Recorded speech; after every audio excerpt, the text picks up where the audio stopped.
So when you think about the Winter Olympics, you probably picture this huge global spectacle, right? Frost, flame, the whole deal. But have you ever wondered how we got here? How did we go from just basic survival skills to the insane high-stakes games we see today? And there's this incredible twist to the story that I bet you've never heard. You know, this quote just nails it. It really gets to the heart of what the games are all about. It's so much more than just a competition, right? It's a story of human will, of ambition, all playing out against some of the toughest landscapes on Earth. It really is a story of frost and flame. And that story is really about two big competing forces. On one hand, you've got these ancient traditions, things people did just to get by. And on the other, you have these massive modern dreams, all fueled by crazy new tech and a ton of ambition. So today, we're going to dive into how one turned into the other. All right, so let's rewind. Let's go way, way back, long before anyone was handing out gold medals. The real roots of winter sports, they're in the super harsh, frostbitten lands of the Nordic countries. And back then, this stuff wasn't a sport, not even close. It was all about life and death. It was, you could say, a dance with the elements. Yeah, I mean, think about it. Skiing, skating, sledding, these were just part of daily life. This wasn't about who was fastest or who could do the coolest trick. It was about pure survival. It was about having this really deep, almost spiritual connection to the winter landscape. You had to know it to get around, to find food, and just to make it through the season. So, okay, the big question is, how did that raw dance with the elements turn into a massive global competition? Well, it all kicks off in 1924, in this little town nestled in the French Alps. This is really where that modern Olympic dream starts to become a reality. Yeah, Chamonix, France, 1924. This was the game changer. For the very first time, you had athletes from all over the world coming together. And they weren't there just to survive the winter. They were there to celebrate it, to compete in it.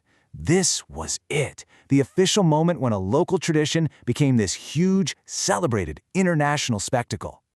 And just to give you a little perspective on how much things have changed, get this.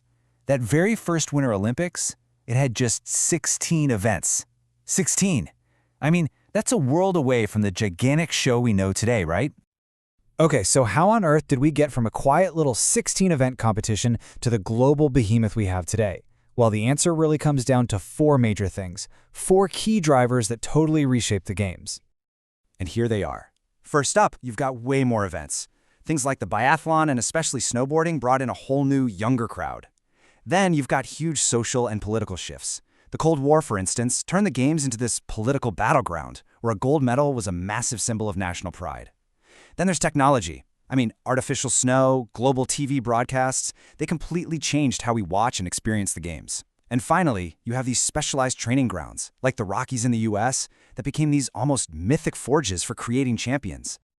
And this timeline really shows you just how fast all of this happened. I mean, it starts pretty simple in 1924, but then, bam, the games get swept up in huge world events. Political rivalries and incredible new technologies just hit the accelerator, pushing the Olympics into the modern era we recognize. But you know, the story of the Winter Olympics isn't just this straight line of growth and getting bigger and bigger. There's also this really fascinating, totally unexpected twist, a kind of paradox right at the heart of it all. And the whole thing centers on one place, Colorado. See, the Rocky Mountains in Colorado, they were and honestly still are seen as the ultimate training ground for winter athletes.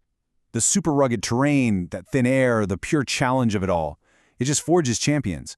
It builds this unique kind of resilience. It seemed like the most natural, the most obvious choice for an Olympic host. And this is where the paradox comes in. In 1976, it was official. Colorado was selected to host the Winter Olympics. Everything was ready to go. But then, in a move that shocked everyone, the people of Colorado themselves rejected the games. They said no. So what happened? Why in the world would the perfect host say no to the biggest spotlight on the planet? Well, the whole thing actually came down to a public vote. And as you can see here, the people of Colorado were genuinely worried. They were worried about what a massive event like this would do to the environment. They were scared of runaway costs that they'd be stuck with, and they were concerned about how it would disrupt their communities. So in this really stunning act of defiance, they chose to protect their home over hosting the world's biggest party. And that moment, that act of saying no, became kind of legendary in its own right. It was this powerful reminder that, hey, there are different kinds of victory. Colorado's choice wasn't about winning medals. It was a victory for preservation. It was a huge statement about the need to balance ambition with a little bit of wisdom. And really, that whole Colorado story just perfectly captures the central conflict, the tension at the very heart of the modern Olympic movement. And it's a tension that is absolutely still with us today. You see, the Games are always caught in this constant push and pull.